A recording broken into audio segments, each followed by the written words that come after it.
Boy, oh boy, what a day to start off NFL free agency. The Bears come in with lots of money to spend, and they spend it.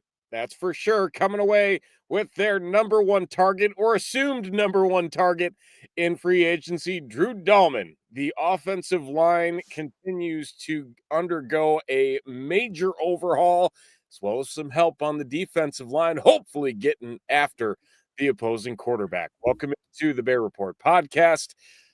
I'm Steven Johnson. He is Zach Pearson. Zach, pretty darn good day overall, if I do say so myself, for Ryan Poles in the front office. Um, Good day for the Chicago Bears. Good day for Ryan Poles. Awful, terrible day for Elon Musk and his stupid app. That was down. Like, People what are we? rediscovered Threads today. Let's be Yeah. happy that No, Mark Zuckerberg actually had his failed app have another day in the sun today. that's right. Well, what was actually kind of nice was like this took me back to like 2008, 9, 10, watching NFL Network, waiting for everything to break. Like you had to wait for whatever they said on TV, and they were actually keeping up with it pretty good. They But were. no, yeah, I agree. It's Bears are on the right path. Ryan Poles has a clear, he clearly knows the Bears needed to upgrade in the trenches, and they did it, with two trades last week, 3 signings today, all in the trenches so far. If you're not counting the Tavarius Ward or Tavarius Moore re-sign extension, but yeah, good for Ryan Poles so far. I mean, we won't know for a long time, what what if these will all pan out, but at least they're off to a good start, and they're off to a start in which they're addressing their needs, and they're trying to, and we'll see. But I think it's so far so good for Ryan Poles and the Bears. Yeah, to say the least, just running through the very identical deals that the Bears handed out today in terms of length and overall contract structure. Drew Dahlman starting things off 3 years, $42 million, a total guarantee of $28 million for Drew, who is now, I believe, the second highest paid center in the league. By those standards, and then following that up with, and we're going to get the pronunciation right here, it is Dio Odengbo. That is how you Yes. pronounce the Edge's name that the Bears then signed from the Indianapolis Colts, a young player, only 25 years old as of right now. They signed him for 3 years, $48 million, 32 of which is guaranteed. So the largest contract on the day going to Odengbo, who again, we'll get into a little bit about him and just his overall productivity. We talked about him a little bit during our free agent preview, and then I think one of the more of a surprise more than anything that the Bears going after a veteran like Grady Jarrett, who was Yeah. released by Atlanta earlier this past week. They signed him for 3 years, 34.5 million, 28.5, which is guaranteed. A little bit older. He's going to be 32 once the season rolls around this coming year.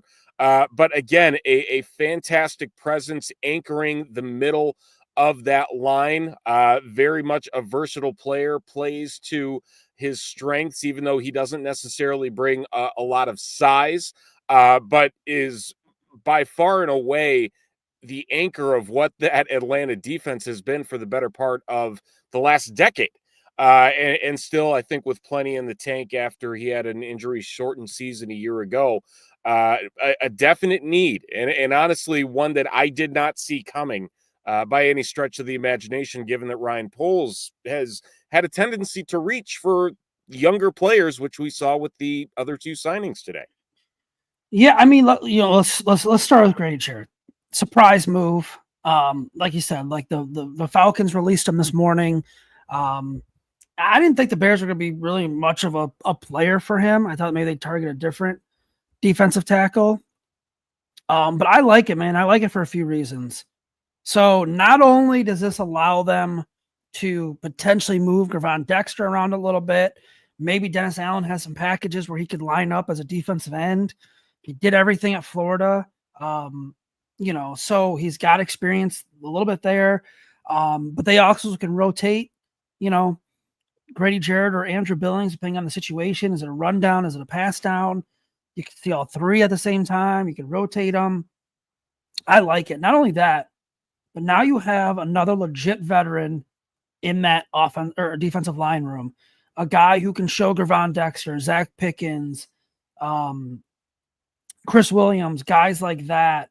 Maybe, if Byron Coward's back, how to take that next step, how to train, how to, grind the film, what he's seen in offensive linemen over the course of his career. So I love the move. I think it's, obviously you're going to overpay a little bit in free agency. Yeah. Once he hit the market, though, Ryan Poles kind of struck quick with that. I mean, he was only a free agent for a couple hours, and it boosts the offense or boosts the defensive line. And I like it. I that was probably one of my favorite moves. I just felt like the Dahlman one was kind of, we all knew was coming. Dio, you kind of like, we talked about him last night. And that became more of a reality when Khalil Mack went to the Chargers. Josh Sweat or Hassan Reddick went to Tampa Bay. Later on, Josh Sweat ended up in Arizona. And yeah, so I mean, that the Grady Jarrett move is my favorite move so far.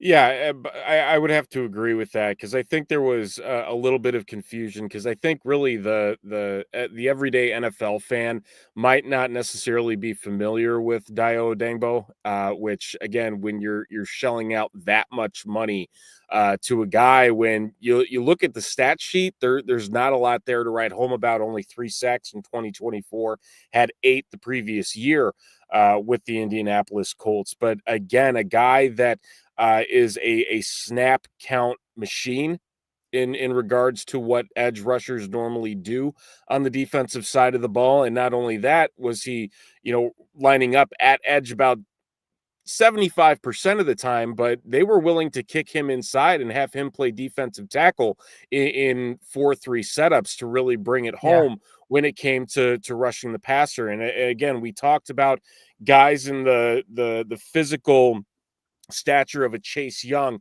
That's what Odangbo is. That's who he is. You look at that size and structure to who he is as a player, and a lot of people believing that he's only just scratching the surface in terms of his capabilities as a player. But again, it's a very risky contract, and it's definitely going to be the one that is the most polarizing out of this. And again, seeing Jarrett, in a Bears uniform is going to be weird because I think it's just weird seeing him in anything but a Falcons uniform, for the past 10 years. But like you mentioned, being able to put him in there with Pickens and Dexter and Billings and have that rotation down. I still think they're one defensive tackle away from really feeling comfortable about that. I know you mentioned Chris Williams. He might end up being the odd man out when all is said and done past the draft. But again, with Odangbo's ability to then kick inside as well, there's going to be a lot of different looks that this defensive line is now going to be able to throw at opposing defenses and hopefully get after the quarterback in some unique ways without just saying, hey, here's 2 guys on the edge who are capable of double-digit sacks and, they're going to be the engine that goes. I think you're going to see it from all angles based on the overall talent and structure of the guys that the Bears are bringing in to be a part of this defense. Yeah, and with Deo, like the sack numbers aren't there. But like if you watch the tape and you look at the film, he gets to the quarterback. He's just not finishing. Might take him a little extra step to get there, and the quarterback can kind of get it out. But he's getting there. And he's won a lot of his reps with his pass rush win rate that ESPN does. So it's a high potential move. And then you see what Josh Sweat got, and it wasn't like what I thought he was going to get. And you're kind of like, well, Bears could have had a proven commodity for a little more, not crazy, but like, I don't know. But I just felt like this was a Ryan Poles move, a lot of upside. The traits are there. He's 6'5". He's got a long wingspan, and that's what Dennis Allen likes. That's what he said. He wants to be physical, the hand fighting. He wants guys that can get into the backfield in a hurry. So, yeah, it doesn't really surprise me. And with I that. will say this too, though, is that a lot of the talk out of Indianapolis today is also about the fact that I think there's a very strong understanding that the Colts defense and specifically the secondary was not very good last year. Yeah. And that clearly also plays into the Yep. amount of time that the defensive line has a chance to get after the quarterback. And Yep. like you mentioned, he's getting after the quarterback. The pressure numbers are there, the win rate is there. And I think pairing a guy like Deo with the Bears secondary that's a little bit more locked down than what the Colts had in 2024, that there might be the opportunity to see that number tick up pretty significantly if all things go well under Dennis Allen. Well, and the other thing is like, JJ Stankovic, who, covers the Colts. He's their um, stadium announcer, he writes for the homepage, his video stuff. He was a Bears reporter for a long time. He was on 670 The Score today. And, he made it clear the Colts wanted him back. Yep. They just, they were hoping, Chris Ballard was hoping he could come back. So it's not like the Colts were like, oh yeah, we're going to dump this guy. Yeah. It's not like that. So we'll have to see. I mean, I know there's people that's kind of mixed on the signing, or this, agreed to deal. Because you can't really say signing until Wednesday, which is stupid. But It's so dumb. I know So dumb. it's awful, but we'll see, man. Hopefully, it takes a little pressure off of Montez Sweat. But yeah, I mean, it also, like I've been saying, it should not force them or change their mind in any way if they want to draft an edge rusher, pass rusher in this draft. If they really like James Pierce Jr., Michael Williams, Shamir Stewart, any of those guys, it should not change their mind at all. They should continue to add to that defensive line, continue to add to the offensive line.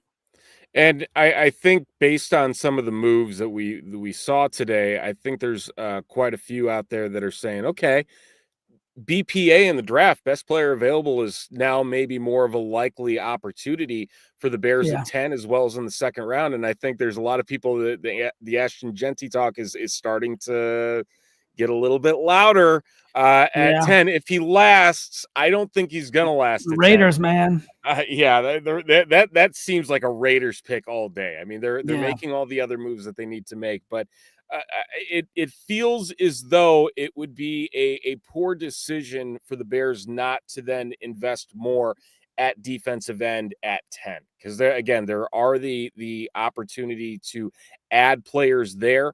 I mean, for all we know, the one thing that the Bears did not look at today, and again, tomorrow, Wednesday, might add to this, is wide receiver as well. That there were some veteran names that did move around a little bit. Chris Godwin, he ends up going back to Tampa. We also saw Darius Slayton return to the Giants. I think that one surprised me more than anything. Huge deal. He did, which I guess, money talks, as we've seen very much in this offseason.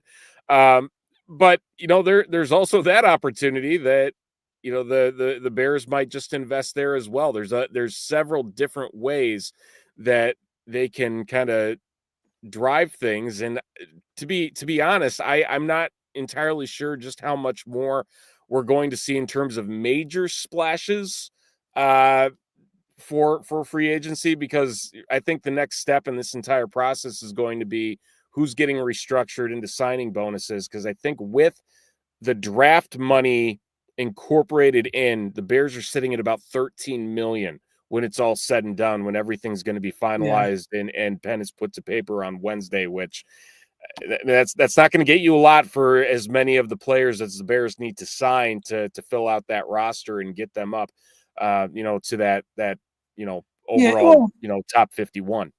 The money's gonna start coming out on these deals probably tonight, tomorrow, like all the cap hits, all that. So, I mean, we'll see. The Bears are gonna have to find a way to free up some cap. They will. But yeah, we'll have to see. But I think, you got to look at it. They do have, some needs at wide receiver, safety, running back, tight end, linebacker. I'd say two of those I really don't want them to pursue in free agency. I think running back and tight end you could probably skip and wait until the draft. I think you probably find a safety in the draft as well. I mean, if they get a linebacker and a wide receiver in the next couple of days, I'd be happy, or two wide receivers. I think they're going to see some moves come in, some special teams, some depth moves. There's still a long way to go in free agency, but yeah, I guess do you want to talk about the Dolman? Yeah, let's talk about that because there was some interesting news that actually came out shortly after that deal broke, and that's the fact that Drew Dolman took less money to Yeah. come to Chicago. I mean, if that doesn't scream, this is a destination for free agents and players in the NFL with what the Bears are building. I don't know what does because he had a market, and it was clear Oh that yeah. he had a market given what the rest of the offensive line market has kind of shook out as, because we've seen quite a few teams overpay both guards and centers early on in this process here. Yeah, Seattle was interested. Jacksonville needed a center. They were interested. Pretty sure the Falcons were interested in keeping him at the Bringing him time. back, I mean, heck, Yeah. But yeah, that's a very interesting good that, run game. yes, and he wanted to play under Ben Johnson. He gets to play with Caleb Williams now. And he adds another, veteran kind of, he's a little younger, veteran kind of piece of that offensive line, almost like that missing piece. I still think they need another left tackle. Eventually they need to get one. But Yeah. like now, like we were talking last night, dude, like we said in the segment, like, will it be a failure if they don't get Dahlman? They got Dahlman pretty quick within like the first 40 minutes. And, now like their offensive line is better. It's better than what it was a week ago at this time. Like a week ago on Monday, they didn't trade for Jonah Jackson, did they? No. No. Yeah, Or it might I have been mean, Monday it or was just Tuesday. like Yeah. boom, boom, boom, boom, and just like the dominoes fell, and that was it. And Yeah. again, there's been some surprising developments. I mean, Laramie Tunsil getting traded to the Commanders, which I don't think anybody really saw. I mean, for a package of picks, I believe a second, a third, and a fourth. I have to wonder, could the Bears potentially have something up their sleeve in terms of trading more picks if there's another tackle out there that makes sense to do that? Because, again, clearly not too much going on when it comes to what's available on the free agent market. Cam Yeah. Robinson is still unsigned. You have Joseph Noteboom, and that's about it. I mean, Yeah. I mean, there's nothing there. there's nothing for I mean, I'd say away free agency with tackles right now. Yeah. Like I would probably if there's a trade partner you can find, the Laramie Tunsil thing, I don't understand that. Like, it doesn't really that's a great move for the Commanders to protect Jane Daniels even more. And like the fact that, I don't know, Houston letting go a left tackle to protect CJ Stroud, unless they thought he was declining. I mean, it's over 30 now. So I don't know, man. That was just weird. It was, and a lot of the talk about just how much pressure rate wise he was giving up. He's going to be 31 this upcoming season. Will be his 10th season overall, and obviously a lot of folks remembering the gas mask on NFL draft night that had him fall from a top 5 pick down into the teens when he was drafted. And I tell you, it's interesting. I know that he has had significant issues with false starts and penalties. I believe he was the second most penalized player in the NFL last year, which again, I guess if you're gonna knock him for something, knock him for that. But at the same time, if you're only giving up a pressure on like 2% of the snaps, I mean, there's got to be a trade-off somewhere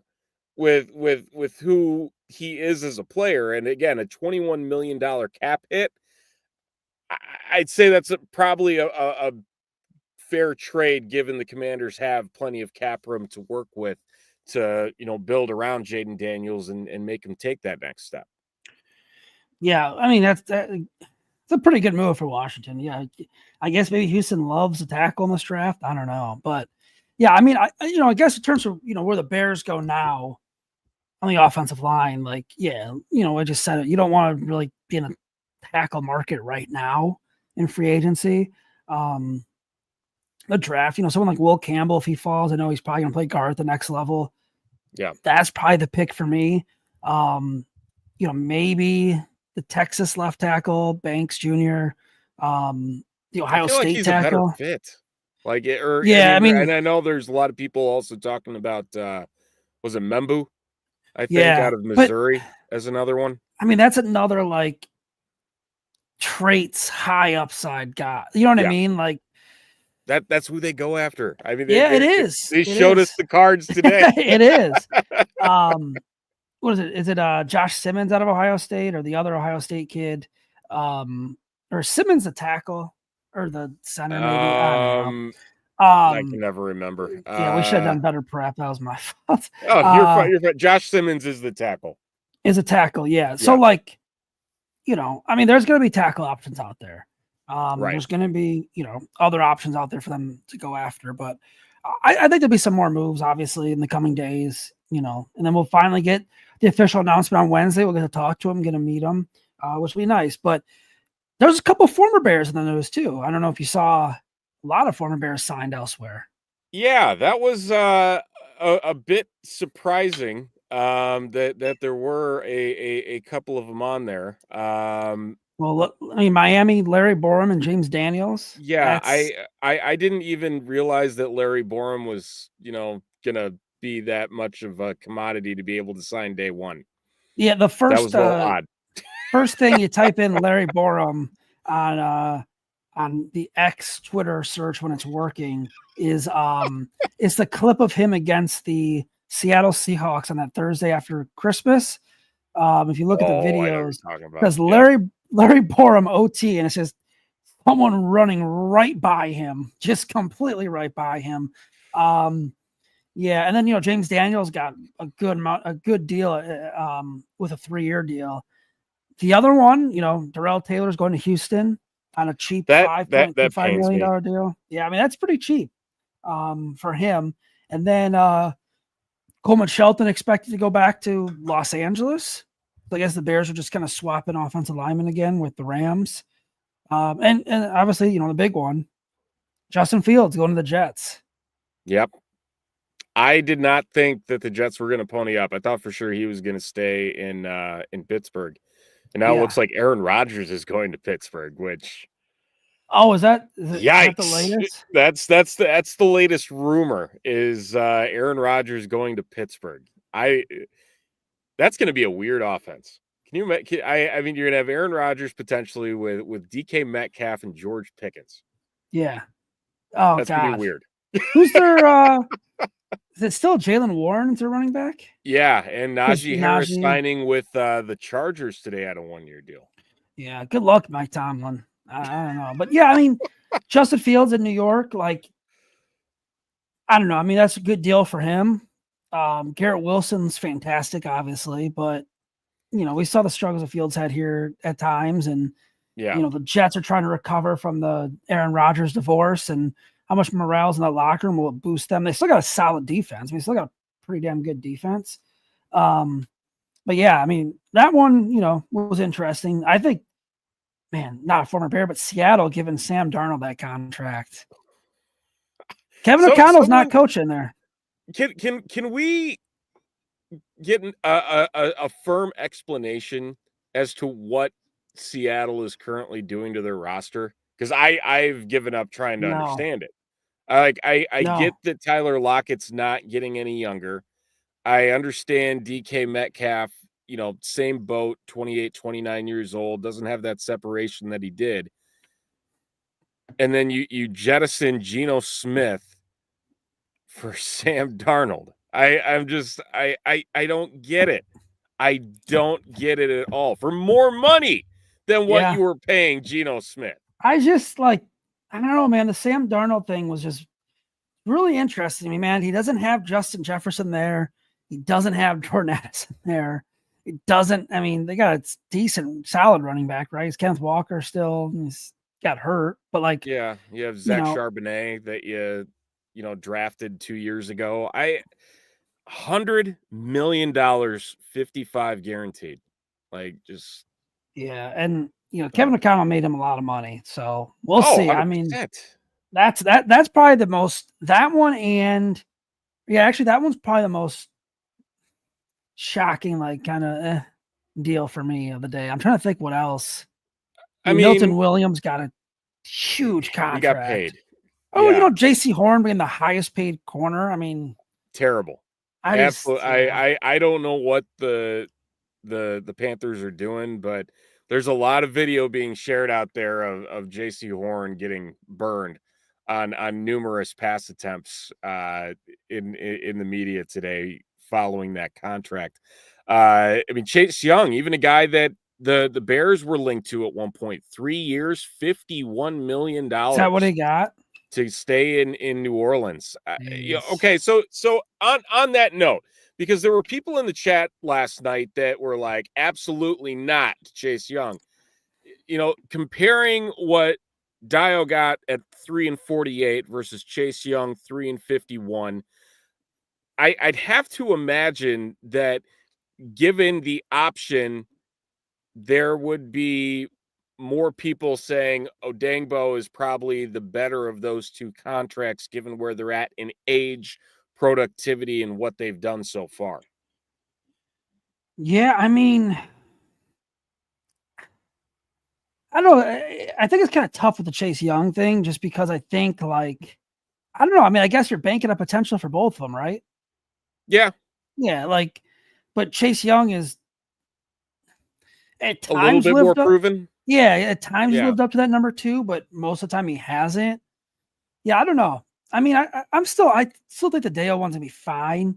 But again, you got to get more out of him than you got from Demarcus Walker, because you could have had right. Demarcus Walker way cheaper, and Demarcus Walker could have kicked inside too at times.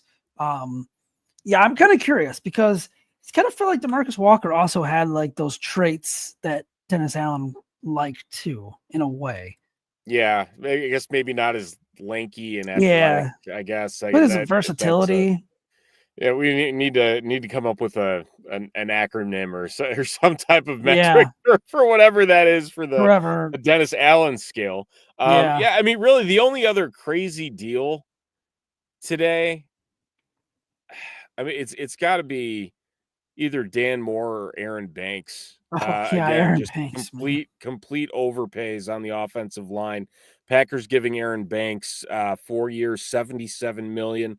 Have Dan fun. Moore going from the Steelers to the Titans, 4 years, $82 million. And if I'm not mistaken, Dan Moore was not very good last year.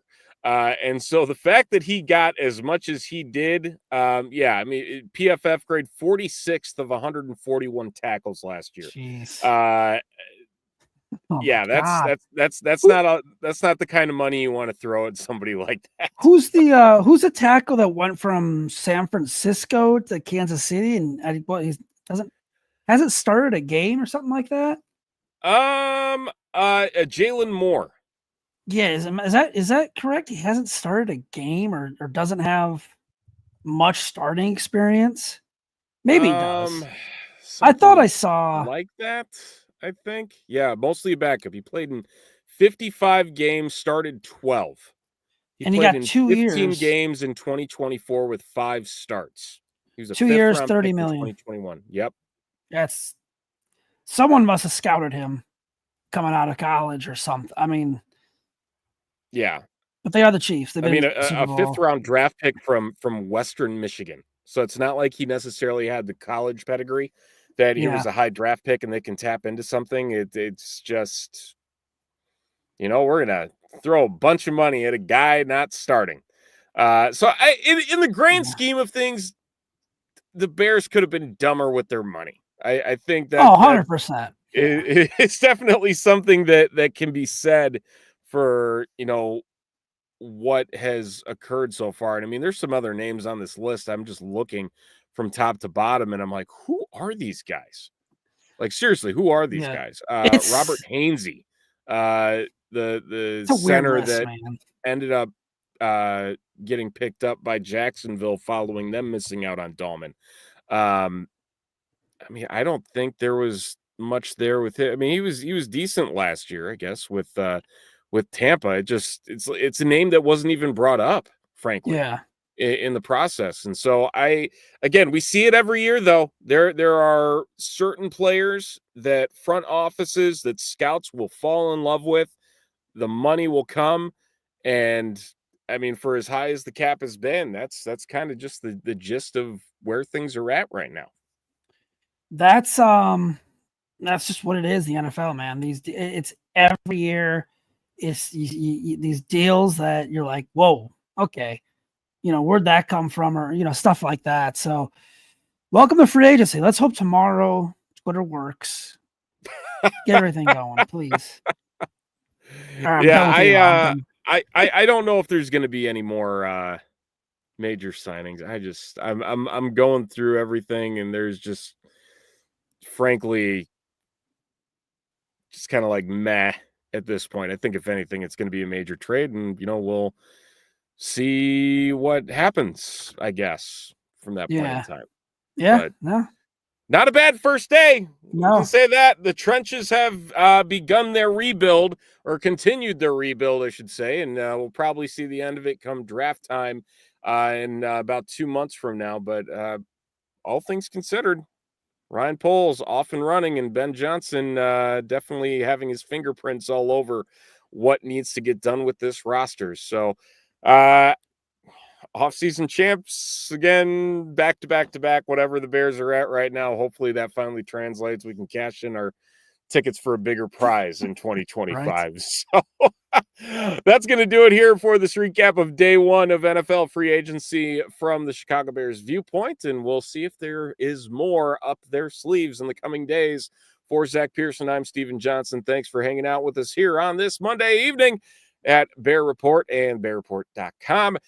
We will talk to you very soon once more news breaks and as the offseason rolls along. Have a great evening, everybody.